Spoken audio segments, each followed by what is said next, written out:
نحمدہ ونصلی علی رسولہ الکریم اما بعد فاعوذ باللہ من الشیطان الرجیم بسم اللہ الرحمن الرحیم۔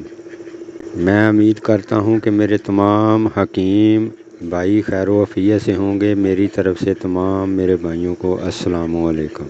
آج جو میں اپنے بھائیوں کی خدمت میں نسخہ پیش کرنے جا رہا ہوں، یہ نسخہ کفور کو قائم کرنے کا ہے۔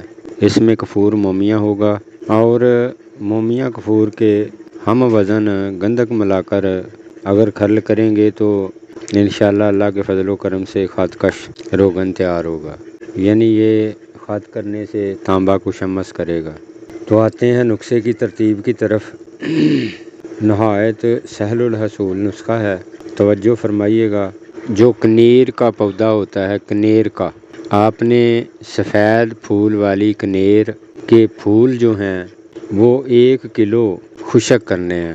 1 کلو پھول توڑ کے سائے میں خشک کر لیں۔ جب یہ خشک ہو جائیں تو ان کو بریک پاؤڈر کی شکل دے دیں۔ سمل فار سفید 2 تولہ بریک کریں اور آتشی شیشی لے کر اس میں یہ تہ بتہ ڈالتے جائیں۔ اگر تہ بتہ نہیں کرنا تو اس میں سمل فار جو ہے وہ بھی کھرل کر دیں تاکہ یہ دونوں چیزیں یکجان ہو جائیں۔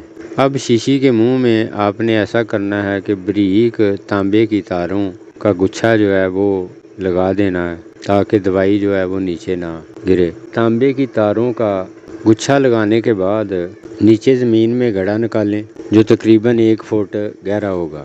اس کے نیچے پہلے گڑھے میں جو سیدھا گڑھا آپ نکالیں گے جس میں آپ کی پیالی آسانی سے آ جائے، تو اس میں آپ ایسا کریں کہ پیندے میں تھوڑی ریت بھر دیں۔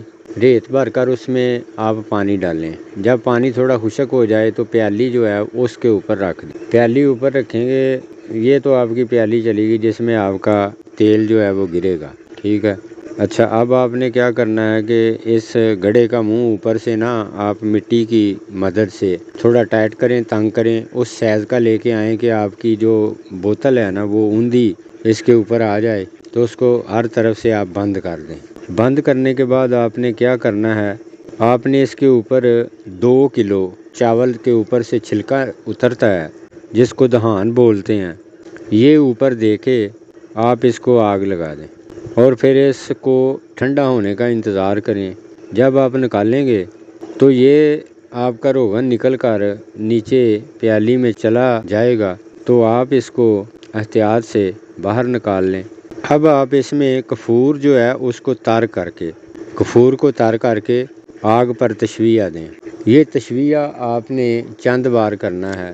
چند بار سے مراد تیل کو خشک کریں، جب خشک ہو جائے پھر نیچے اتار لیں، پھر اس میں تھوڑا تیل ڈالیں اور کھرل کر کے ایسے ہی تشویہ کرتے جائیں۔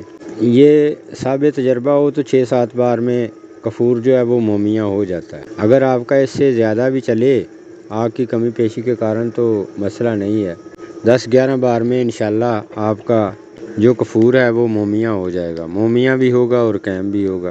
تو آگے آپ نے کفور مومیہ جو ہے اس کے ہم وزن گندک آملہ سار اس میں کھرل کر دیں۔ کھرل کرنے کے بعد اسی طرح آپ اس کو آگ پہ تشویہ دیں۔ تو یہ بھی چند بار تشویہ دینے سے انشاءاللہ گندک کا کھل کر تیل ہو جائے گا۔ یہ سمل فار کفور اور گندک کا تیل آپ کے ہاتھ آ گیا، اس کا رنگ سرخ ہوگا۔ تو یہ خط کش تانبے پہ بھی کام کرتا ہے اور چاندی پہ بھی کام کرتا ہے۔ چھوٹا سا نسخہ ہے، کریں اور دعاؤں میں یاد رکھیں۔ اللہ آپ کا حامی و ناصر ہو۔ میری طرف سے آج اتنا ہی، والسلام۔